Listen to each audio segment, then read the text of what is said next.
Over the past 20 years, the world has made remarkable progress in reducing poverty. Fast economic growth in Asia, particularly China, has rapidly boosted the incomes of millions. This dramatic progress has raised hopes for an end to extreme poverty in our lifetimes. While the international community is debating new Millennium Development Goals for 2030, the African Union is developing its own long-term vision, Agenda 2063. At the heart of both agendas will be goals for eliminating extreme poverty. But what does it mean to eliminate extreme poverty globally? In our forecast, we define this as reducing the percentage of people living on less than $1.75 a day in each country to under 3% in 2011 prices. Africa faces the toughest task. The continent has the largest share of its population living in extreme poverty at approximately 390 million people. The African Futures Project is a collaboration between the Institute for Security Studies and the Frederick S. Pardee Center for International Futures. We promote the exploration and identification of trends and policy interventions to advance human development and sustainability.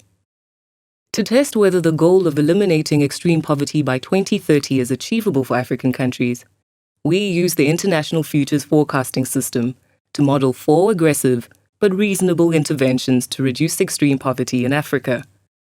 We found that even if African leaders do everything in their power to promote inclusive economic growth, support human development, provide social assistance to the poor, and work to incorporate the marginalized, this target will likely remain out of reach for many countries in Africa on such a short time frame. So what would be a more reasonable but aggressive goal?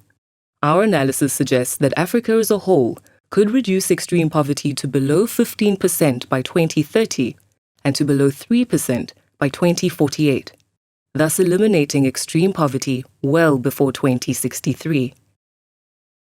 But by setting a continental goal, leaders are also missing an opportunity to set targets that are sensitive to country circumstances. Setting additional country-level targets for both Agenda 2063 and the post-2015 Millennium Development Goals would better recognize that different countries face very different challenges.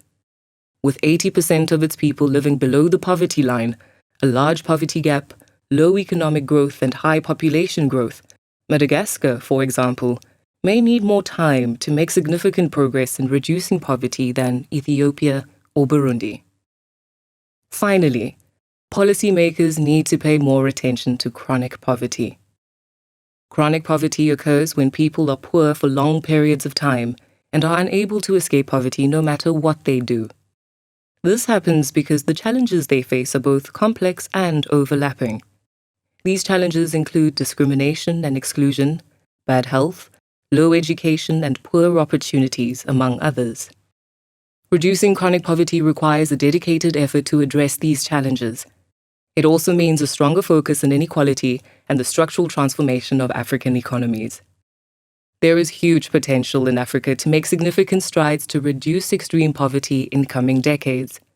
More realistic targets will help countries to meet their goals, and the work of the African Futures Project can assist in this process. Connect with us online.